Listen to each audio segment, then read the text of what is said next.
Tumakbo ng mayor dahil marami kilala ko lahat ng mga tiga-Tarlac na politiko eh. Mga kababayan, sinasabi po ni Bongbong Marcos na hindi niya umano kilala itong si Mayor Alice Go. Mukhang katarantaduhan at isang professional liar po ang pahayag na yan dahil kitang-kita natin sa litratong ito na nagsama na po itong si Mayor Alice Go at itong si Pangulong Bongbong Marcos Jr. pati na rin ang kanyang kapatid na si Senator Amy Marcos sa pagpunta nila sa Banban, Tarlac. Kaya ano ang nangyari po? Masyado na bang makalimutin ang ating presidente o ito po ay side effect ng pulburon mga kababayan po natin. Ang sabi niya kasi, paano siya tumakbo na mayor? Kilala ko lahat ng mga taga-Tarlac na politiko. Walang may kilala sa kanya. Kaya nagtataka kami, saan ang galing ito? Bakit ganito ito? Hindi namin malaman, kaya kailangan talagang imbestigahan. Yan ang naging pahayag ni Bongbong Marcos, mga kababayan po natin, sa kanyang naging ambush interview. Nung tanungin nga siya kung ano ang kanyang komento patungkol sa pagkakilanlan o pagkatao ni Mayor Alice Go na nahaharap ngayon sa matinding isyu dahil halos hindi niya maipaliwanag at ma-justify ang kanyang tunay na pagkatao pagkatapos tanungin ito sa Senado ni Risa Hontiveros at si Senator Wen Gatchalian.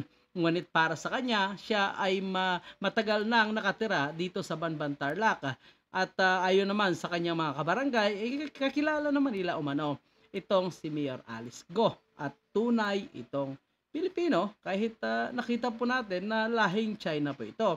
Actually, marami namang lahing China po sa ating bansa at mga mayayaman ay mga Chinese po. Gaya na lang na may-ari ng SM, mga malalaking negosyante, mga malalaking icon sa ating bansa ay mga Chinese. So hindi imposible na itong si Mayor Alice Go ay matagal na po sa ating bansa at hindi lang po siguro masyadong kilala ng mga national na politiko, kagaya nitong si Pangulong Bongbong Marcos. Pero kung sabihin niya na hindi niya kakilala, ay yan ay nakikita po natin na mukhang isang malaking kasinungalingan. Ito po para sa interview, mga kababayan po natin, panoorin natin. At mamaya balikan po natin ang patungkol sa tunay na pagkatao nitong si Mayor Alice Go, mga kababayan po natin. Kaya na namin naimbestigahan yan, kaya naman nahuli yan eh.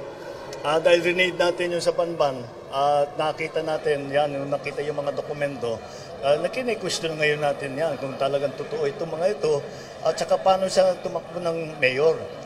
Dahil marami, kilala ko lahat ng mga tiga-Tarlac na politiko eh. Walang may kilala sa kanya. Kaya nagtataka kami kung saan nanggaling ito, bakit ganito ito, hindi namin malaman. Kaya kailangan talagang imbestigahan. So kasabay sa Bureau of Immigration, pati siguro may mag-question na ng kanyang citizenship. Yun, lahat i-imbestigahan natin yun. Kasama ang investigasyon ng mga hearing. Alright, so yan ang kanyang naging pahayag, mga kababayan po natin, na sinasabi niya na hindi niya kilala pero kitang-kita naman sa litratong ito, magkasama po sila. Imposible naman ata na hindi sila nagkausap. Imposible naman na hindi niya natanong kung sino itong kanyang katabi. Pwede po ba yan, mga kababayan po natin? Lalo na, kita naman po natin na nagpapapicture sila sa isang pribadong lugar. So, posible sa isang eksklusibong meeting po. At mali naman ata ang paratang nitong taga-suporta ni Pangulong Bongbong Marcos Jr. na yan daw ay pakana at dawit daw dyan si Tatay Digong. Hindi nga po niyan kapartido ni Tatay Digong. Tumakbo po yan itong si Mayor Alice Go bilang independente dyan sa kanyang bayan sa Banban, Tarlac. Hati naman po ang naging opinion ng ating mga kababayan. Lalong-lalo na po nung lumabas po yung picture ito at nagpapatunay na talagang magkakilala or kilala ni Mayor Alice or kilala ni Pangulong Bongbong Marcos Jr.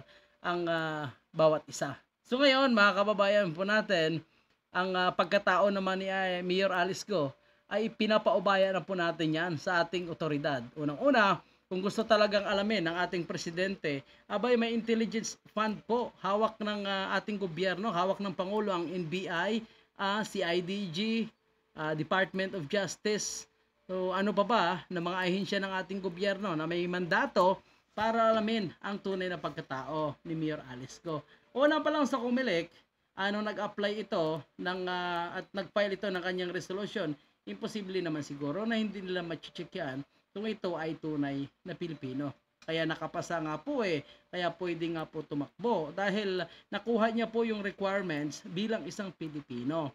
So ngayon, sa kanyang tunay na pagkatao, although hirap siya sumagot at i-justify ang ilang katanungan, nasa kanya na po yan. At least, ngayon nakita po natin na hindi totoo pala ang sinasabi ng ating presidente na hindi po sila magkakilala. Kayo po, mga kababayan po natin, ano po ang inyong komento or opinion patungkol sa issue ito?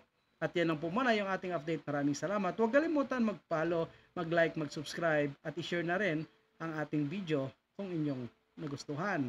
Maraming salamat.